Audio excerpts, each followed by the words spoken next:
Hello students of class 11 গ্যাসের প্রসারণ অধ্যায়ের এমসিকিউ আমরা লাস্ট ভিডিওতে কমপ্লিট করেছি। এবার আমরা সেট 1 এর অঙ্ক আলোচনা করে চ্যাপ্টারটা শেষ করব। তো সেট 1 এ তোমাদের বইতে অ্যাপ্লিকেশনের বইতে 14টা অঙ্ক রয়েছে। অ্যাকচুয়ালি যা অঙ্ক রয়েছে দু একটা বাদ দিলে বাকিগুলো সবগুলোই কিন্তু তোমরা দশম শ্রেণীতে গ্যাসের আচরণ যে অধ্যায় ছিল তোমাদের সেকেন্ড চ্যাপ্টার ভৌত বিজ্ঞানে, সেখানে কিন্তু এরকম অঙ্ক তোমরা কিন্তু করেছো। তো তবুও যেহেতু সিলেবাসে রয়েছে সেরকম প্রশ্ন আসে না, তো একবার এসছে, কম ইম্পর্টেন্ট একটু, তো সেই জন্য আলোচনা করা।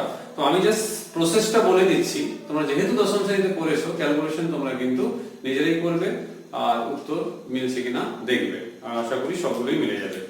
তো প্রথম প্রশ্ন থেকে শুরু করা যাক। আমি আর প্রশ্নগুলো পড়ছি না, কি কি তথ্য দেওয়া রয়েছে আমি সেইগুলোই বলছি। তো প্রথম প্রশ্ন থেকে যদি আমরা আলোচনাটা শুরু করি, তোমরা দেখবে সেখানে বলা রয়েছে যে আয়তন এবং চাপের যে গুণফল তার পরিবর্তন। তো টেনে এরকম প্রশ্ন থাকতো না, টেনে প্রাথমিক চাপ, অন্তিম চাপ, প্রাথমিক আয়তন, অন্তিম আয়তনের মধ্যে তিনটে তথ্য দেওয়া থাকতো, একটা দেওয়া থাকতো না। তো অসুবিধা নেই, আমরা একইভাবেই করবো, শুধুমাত্র ওই ভ্যালুগুলো যেটা দেওয়া রয়েছে সেই ভ্যালুগুলোকে আমরা কিন্তু বসিয়ে দেবো। তো আমি তথ্যগুলো বলি। প্রথম প্রশ্নে P1 এর মান দেওয়া রয়েছে, সেটা হচ্ছে 70 সেন্টিমিটার পারস্তম্ভের চাপ, আর দেওয়া রয়েছে T1 সেলসিয়াসে রয়েছে, তাই আমরা তাকে কেলভিনে করে দিলাম। আর সেকেন্ডলি প্রাথমিক আয়তন সিজিএসি দেওয়া রয়েছে, সেটা রয়েছে 400 ঘন সেমি, আর P2 রয়েছে 76 সেন্টিমিটার পারস্তম্ভের চাপ, আর P2 রয়েছে 273 কেলভিন। তো প্রশ্নটা দেখবে T2 যে মানের কথা আমি বলছি, সেখানে বলা হয়েছে প্রমাণ চাপ ও উষ্ণতার আয়তন কত। তো প্রমাণ চাপ মানে বুঝতে পারছো 76 সেন্টিমিটার পারস্তম্ভের চাপ, আর প্রমাণ উষ্ণতা মানে 0 ডিগ্রি সেলসিয়াস অর্থাৎ কেলভিনে 273। তো তোমরা শুধুমাত্র একটাই কাজ করবে, তোমরা এই করবে, আমি জাস্ট একটু বলে দিচ্ছি। এইটা হচ্ছে ফর্মুলা আমাদের PVT সম্মিলিত, অর্থাৎ বয়েল এবং চার্চের সূত্র যে সমন্বয় রূপ, এটাই ছিল। তো এই ক্ষেত্রে দেখো সব মানগুলো রয়েছে, শুধু একজনের নেই, সেটা হচ্ছে V2। তো তোমাদের কাজ হচ্ছে V2 টা বের করা। V2 টা বের করে নেবে, বের করার পর P1 V1 রয়েছে, সেটাও বের করে নেবে, ঠিক আছে। তারপরে P2 রয়েছে, V2 টা পেয়ে যাচ্ছ, সেটা আবার বের করে নেবে। তো দুটো পেয়ে গেলে প্রশ্নটা জিজ্ঞেস করেছে যে P এবং V চাপ এবং আয়তনের গুণফলের পার্থক্য, তারপর এইটা করে নেবে, দেখবে উত্তর কিন্তু এসে যাবে। তাহলে তোমাদের হোম টাস্ক থাকলো। নেক্সট হচ্ছে কোশ্চেন নাম্বার 2। কোশ্চেন নাম্বার 2 তে কি কি তথ্য দেওয়া রয়েছে?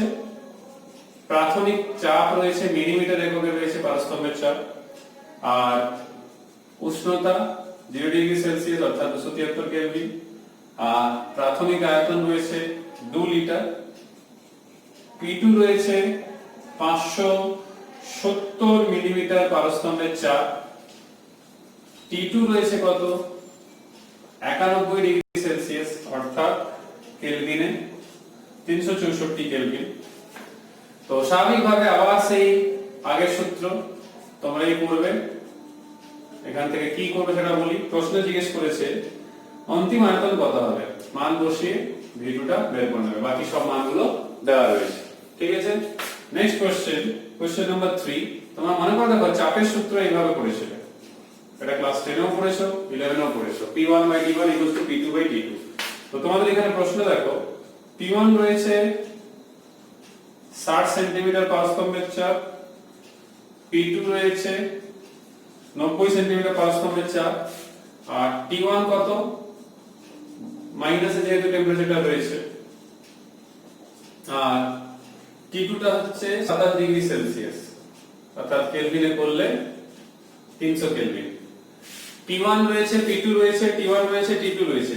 এইবারে সবচেয়ে মজার যে ব্যাপার হচ্ছে এই ক্ষেত্রে আমাদের যে P2 এর মানটা যেটা 90, এই ক্ষেত্রে যেটা বলা রয়েছে, সরি P1 রয়েছে, P2 এর মানটা বের করতে হবে, মানে এইটা 90 বের হবে আলটিমেটলি, P2 এর মানটা বের করতে হবে। তাহলে P1 এর মান বসাবে, P1 P2 এর মান বসিয়ে দেবে, সেখান থেকে আমরা P2 পেয়ে যাব। তো এই কাজটা করতে হবে। নেক্সট হচ্ছে কোশ্চেন নাম্বার 4, যে এই ক্ষেত্রে দেখবে একটা ব্যাপার রয়েছে, সেটা হচ্ছে কি না দুই স্থানে বায়ুর ঘনত্বের মানের কথা বলা হয়েছে।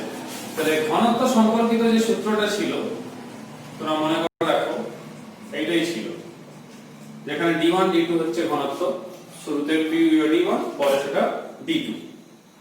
তো কেন এটা হলো না, আমরা জানি ঘনত্ব হচ্ছে ভর বাই আয়তন, তাহলে ঘনত্বের সঙ্গে আয়তনের যে ব্যস্ত সম্পর্ক সেটাই এখানে আমরা দেখতে পাচ্ছি আর কি।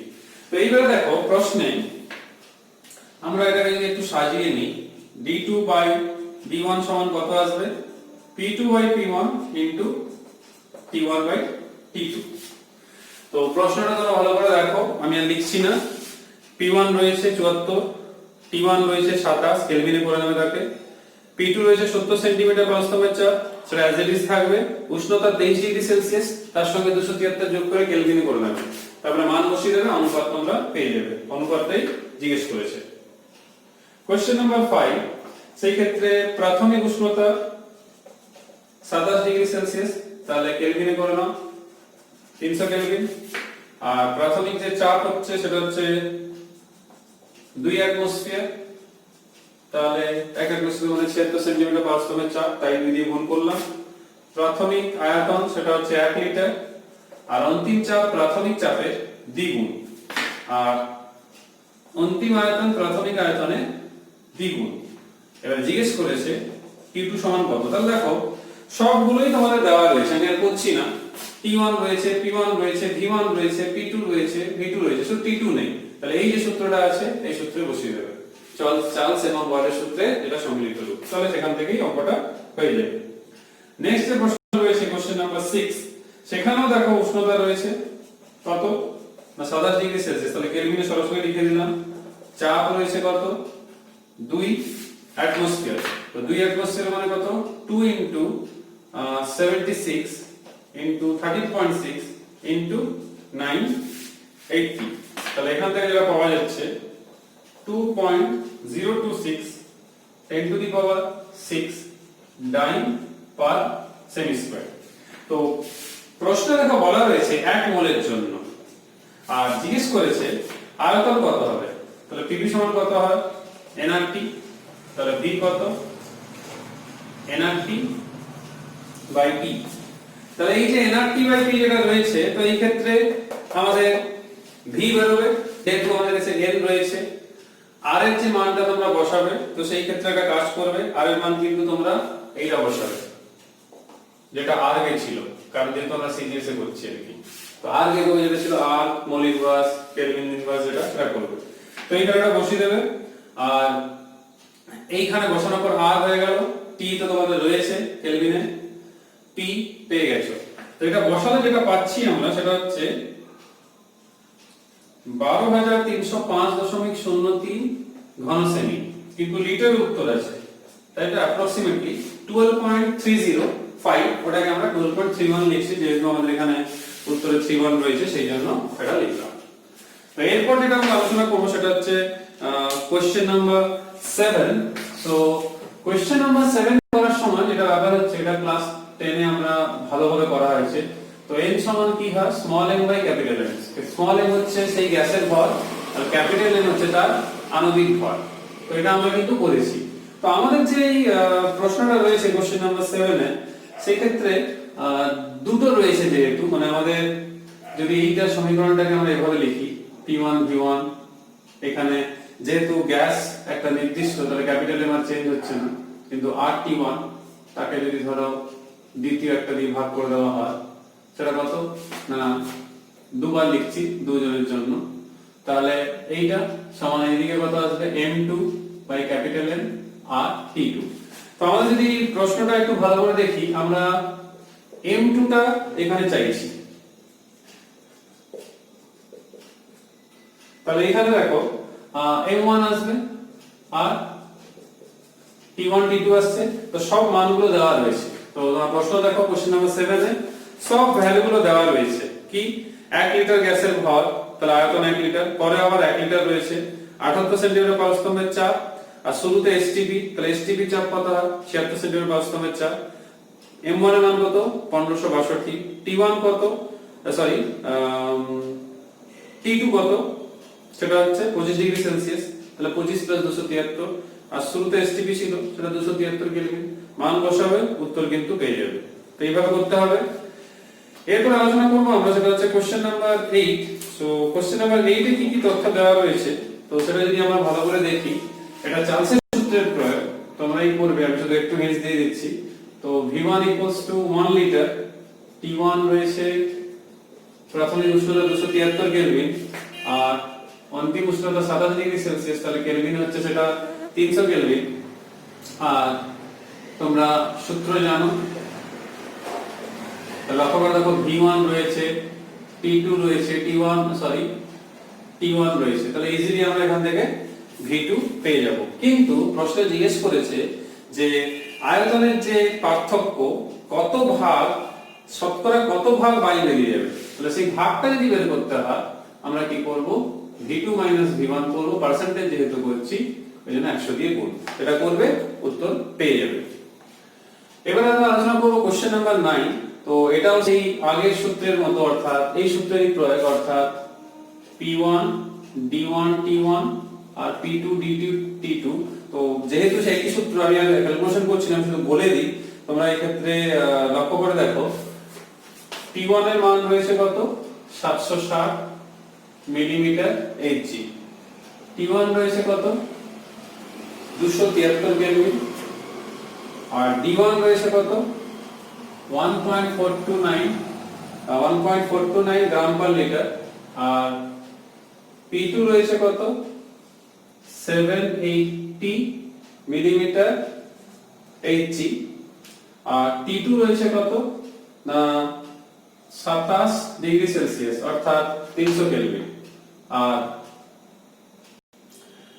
D2 এর মান জিজ্ঞেস করেছে, ঠিক আছে, D2 এর মানটা এখানে জিজ্ঞেস করেছে। তাহলে D2 এর মান এই ক্ষেত্রে থাকলো, তাহলে সেটা আমরা এই ফর্মুলাতে সব মানগুলো বসাবে, এখান থেকে D2 টা বের করে নেবে, এটা হচ্ছে কাজ। কিন্তু প্রশ্নে যেটা জিজ্ঞেস করেছে সেটা হচ্ছে ভর জিজ্ঞেস করেছে, গ্যাসের ভর। তোমরা লক্ষ্য করে দেখো কোশ্চেন নাম্বার 9 এ বলেছে অক্সিজেন থাকলে অক্সিজেনের সেই পরিমাণের গ্যাসের ভর নির্ণয় করো। এবার গ্যাসের ভর যখন নির্ণয় করতে হবে, তখন এই যে D2 এর মানটা বেরোবে, এই D2 এর মানের সঙ্গে দেখবে তোমরা একটা তার ভ্যালু একটা রয়েছে, এই ক্ষেত্রে সেটা দেখো বলা রয়েছে এখানে কত, 2.5 লিটার। তাহলে ভর কি হবে না, ঘনত্ব ইনটু আয়তন। তো D2 এর মানটা যেটা পাবে সেই মানটা তার সঙ্গে 2.5 টা গুণ করে দেবে। দেখো প্রশ্নে বলা রয়েছে 2.5, সেটা গুণ করলে যেটা বেরোবে তত গ্রাম হবে তার উত্তর। এবারে আমরা একটা বয়লের সূত্রের প্রয়োগ দেখব, সেটা হচ্ছে কোশ্চেন নাম্বার 10। তো আমি বলেও দিচ্ছি, এই যে P1 V1 P2 V2, তো সেখানে দেখবে P1 এর মান রয়েছে 75 সেন্টিমিটার পারস্তম্ভের চাপ, P2 বের করতে হবে। V1 এর মান রয়েছে 150 ঘনসেমি, V2 এর মান রয়েছে 160 ঘনসেমি। জাস্ট ভ্যালু বসাবে, P2 পেয়ে যাবে। তো সেখান থেকে P2 যেটা বের হচ্ছে সেটা অবশ্যই সেন্টিমিটার পারস্তম্ভের চাপে বেরোবে। কোশ্চেন নাম্বার 11, যেখানে ঘনত্ব এবং চাপের কথা বলা হচ্ছে। তো ঘনত্ব চাপের মধ্যে যে সম্পর্কটা আমরা এই ক্ষেত্রেও দেখেছি, তো সেই সম্পর্কের কথাটাই বলবো। তো সেই সম্পর্ক যদি আমরা বলি, তাহলে আমরা দেখেছি সেটা হচ্ছে কি একটা সমানুপাতিক সম্পর্ক কিন্তু আমরা দেখতে পাচ্ছি। তার মানে আমরা এরকম বলতে পারি P1 D2 সমান P2 D1। তো এখানে প্রশ্নতে লক্ষ্য করে দেখো, যেটা জিজ্ঞেস করেছে সেটা হচ্ছে H এর কথা জিজ্ঞেস করেছে। দেখো প্রশ্নতে বলেছে জলের কত গভীরতায় একটি বায়ু বুদবুদ ভেসে থাকতে পারবে। তো ভেসে থাকতে পারবে বায়ু বুদবুদ কতটা গভীরতা অবধি, তাহলে সেই গভীরতাটা আমরা ধরে নিলাম ক্যাপিটাল H, সেই গভীরতাটা, ঠিক আছে। তো প্রথম আমরা যেটা কাজ করব সেটা হচ্ছে P2 মানটা নির্ণয় করব, P1 * D2/D1। তো এখানে প্রশ্নতে দেখো P1 কত না 76 সেন্টিমিটার পারস্তম্ভের চাপের ব্যাপার চলে আসছে। তো এই ক্ষেত্রে আমরা যে কাজটা করব আর কি, সেইটা হচ্ছে এই 76 সেন্টিমিটারটাকে আমরা মান বের করব আমরা ডায়ামিটার সেমি স্কয়ার, অর্থাৎ 13.6 আর এখানে 980। আর D2 এর মান দেখো তোমাদের এখানে প্রশ্ন দেওয়া রয়েছে, তো D2 সেটা হচ্ছে জল যেহেতু, তাহলে 1 গ্রাম সেমি কিউব। আর D1 এর মান কত দেওয়া রয়েছে, 0.001293 গ্রাম পার সেমি কিউব। তাহলে এই মানটা আগে বসাবে। তো এই মানটা যে বসাচ্ছ, P2 এর মানটা যেটা বেরোবে সেটা 9 পার সেমি স্কয়ারে বেরোবে, তো সেটা তো হবে না আমাদের। কেন হবে না, আমরা তো একই রকম রাশি ইউজ করতে। তাহলে P2 সমান কত অ্যাকচুয়ালি, না কত হাইট ইনটু জলের ঘনত্ব ইনটু জি, মানে সেই 980। তাহলে দেখো এখান থেকে এই 980 টা এমনিও কেটে যাচ্ছে, তাহলে h টা আমরা পেয়ে গেলাম। সেই h টাই হবে যেটা বের হচ্ছে, সেটা মিটারে বেরোবে, কিন্তু উত্তর রয়েছে যেহেতু কিলোমিটারে, তোমরা কিলোমিটারে কনভার্ট করে দেবে, তাহলেই হয়ে গেল। নেক্সট যে প্রশ্ন রয়েছে সেই প্রশ্নতেও কিন্তু এই ফর্মুলার ইউজ হবে, অর্থাৎ P1 D1 T1 P2 by D2 T2। তো তোমরা প্রশ্নটা একটু লক্ষ্য করে দেখো, তারা D2 এর মান চেয়েছে। তারা প্রশ্নটা একটু পড়ে দেখো, সেখানে বলেছে যে বাতাসের ভর নির্ণয় করো। তো ভর তো তখনই পাবো যখন ঘনত্বটা পাবো, কারণ হচ্ছে ঘনত্ব হচ্ছে ভর বাই আয়তন। তাই ঘনত্ব পেলে আয়তনের সঙ্গে গুণ করে দেবো, সেই জন্য আমি বলছি আগে D2 টা বের করতে হবে। তো D2 সমান কত হবে, P2 বাই P1। তো সেটা আমরা এই অঙ্ক করার সময় দেখেছি। তাহলে P2 by P1 into T1 by T2 into, এই ক্ষেত্রে একটা পাচ্ছি আমরা P1 টা হয়ে গেছে, আমাদের একটা D1 টা হয়ে গেছে D1। তাহলে দেখো P2 by P1 into T2 by T1 into D1। তো এই ক্ষেত্রে তোমরা সলভ করে এখান থেকে D2 টা বের করবে। তারপর D2 টা পেলাম, কিন্তু আমাদের জিজ্ঞেস করেছে 10 লিটার বাতাসের ভর। তাহলে 10 লিটার বাতাসের ভর যদি বের করতে হয়, তাহলে ঘনত্ব যেটা পাবো ইনটু 10। তো এখানে ঘনত্ব পাওয়া যাবে একটা ভ্যালু, সেখান থেকে গুণ করবে, যেরকম ক্যালকুলেশন করে দেখবে এটা 4.4 আসবে, তো সেখান থেকে 44 হবে। তাহলে বুঝতে পারছো এখান থেকে ভর আমরা পেয়ে গেলাম। তাহলে এটা দেখবে তোমরা। নেক্সট যে প্রশ্ন রয়েছে, নেক্সট যে দুটো প্রশ্ন রয়েছে, দুটো একটু অন্যরকম প্রশ্ন রয়েছে, কোশ্চেন নাম্বার 13 এবং 14। তো সেই ক্ষেত্রে দেখো তোমাদের কি করতে হবে। কোশ্চেন নাম্বার 13 এ যে ডেটা দেওয়া রয়েছে,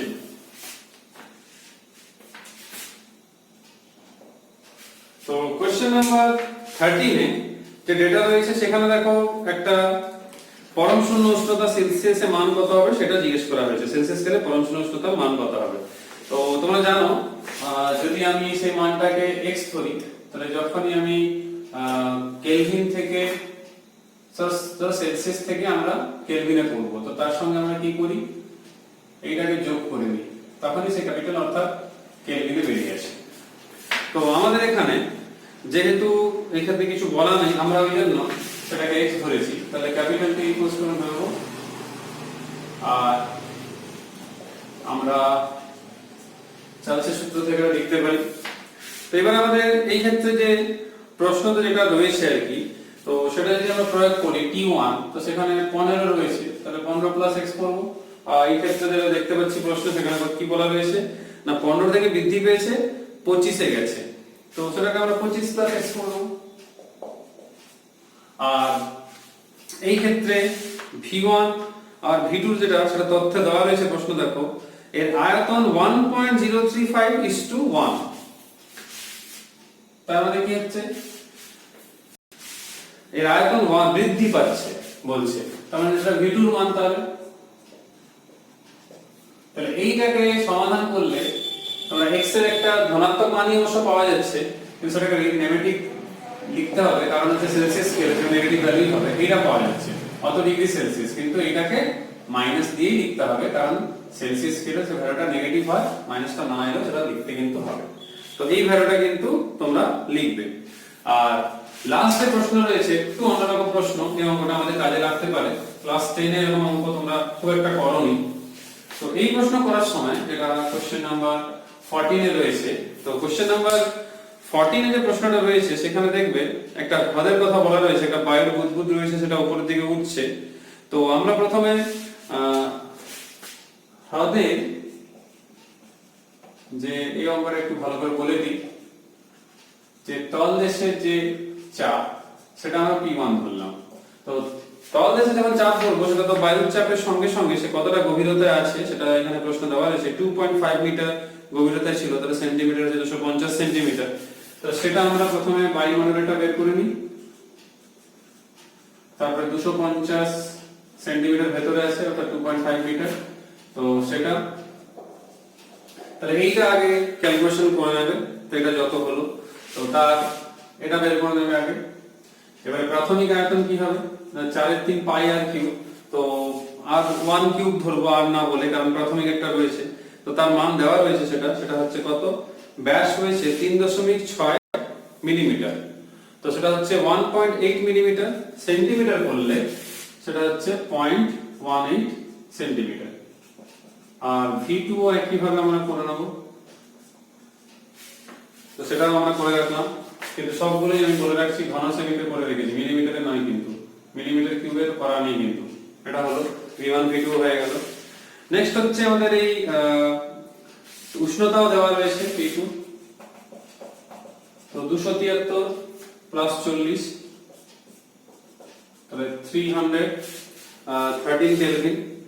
আর এইবার যেটা কাজ হচ্ছে আমাদের, যেহেতু বলা হয়েছে এখানে প্রশ্নে হ্রদের তলদেশের উষ্ণতাটা কত সেটা জিজ্ঞেস করা হয়েছে। তো T2 টা আছে, T1 এর মানটাও দেখলাম এখনি। T1 এর মানটা যেটা রয়েছে সেটা হচ্ছে উপরিতলের উষ্ণতা 40 ডিগ্রি সেলসিয়াস, ওটা 313 কেলভিন হয়ে গেছে এমনিও। আর T1 আমাদেরকে কিন্তু বের করতে হবে, এটা দেওয়া কিন্তু নেই। আর P1 যেটা রয়েছে প্রাথমিক, তাহলে তলদেশের চাপ আমরা বের করেছি। তাহলে হ্রদের